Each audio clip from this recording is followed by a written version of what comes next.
अपने कोई family member या रिलेटिव के साथ अनसिक्योर लोन के ट्रांजैक्शन में एंटर होना कितनी आसान बात है, नहीं?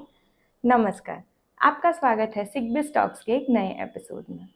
हम हमारे बिजनेस में हमारे फैमिली या फ्रेंड से लोन लेते हैं या उन्हें लोन देते हैं, लेकिन ऐसा करते समय हमें कौन सी खास चीज़ों का ध्यान रखना है जिससे ये ट्रांजैक्शन लीगल रहे और इनकम टैक्स डिपार्टमेंट इस पर कोई सवालात ना कर सके।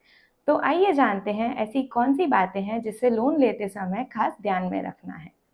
तो सबसे पहले आपको एक लोन अग्रीमेंट एग्जीक्यूट करना होगा जिसमें लोन की डिटेल्स जैसे कि लोन का टेन्योर, लोन का टाइप, दोनों पार्टीज का नाम, उसका इंटरेस्ट रेट, उसके रीपेमेंट डिटेल्स की फ्रीक्वेंसी वगैरह वगैरह डिटेल्स मेंशन्ड हो।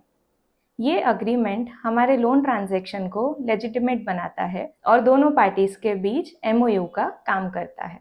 दूसरी चीज़ हमें ये ध्यान में रखनी है कि हमारा जो ये लोन ट्रांजैक्शन है वो इंटरेस्ट फ्री ना हो और लोन का जो इंटरेस्ट रेट है वो नॉर्मल बैंक इंटरेस्ट रेट से कम ना हो। ये आपको हेल्प करेगा आपके ट्रांजैक्शन को आर्म्स लेंथ पे रखने में और दोनों पार्टीज के लिए ये ट्रांजैक्शन को फेयर एंड रीजनेबल बनाने में। आखिरी में हमें ये ध्यान रखना है कि बेनामी प्रॉपर्टी एक्ट में हमारा ये ट्रांजैक्शन लेजिटिमेट हो।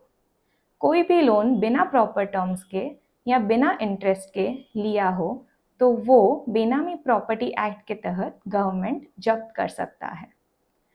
तो आशा है कि आपको एक ब्रीफ में अंडरस्टैंडिंग मिल गया होगा कि अनसिक्योर्ड लोन के ट्रांजैक्शन में एंटर करते समय हमें कौन सी चीज़ों का खास ध्यान रखना है जिससे हमें कभी भी कोई भी लीगल कॉम्प्लिकेशंस या कॉन्सिक्वेंसेस ना हो। धन्यवाद।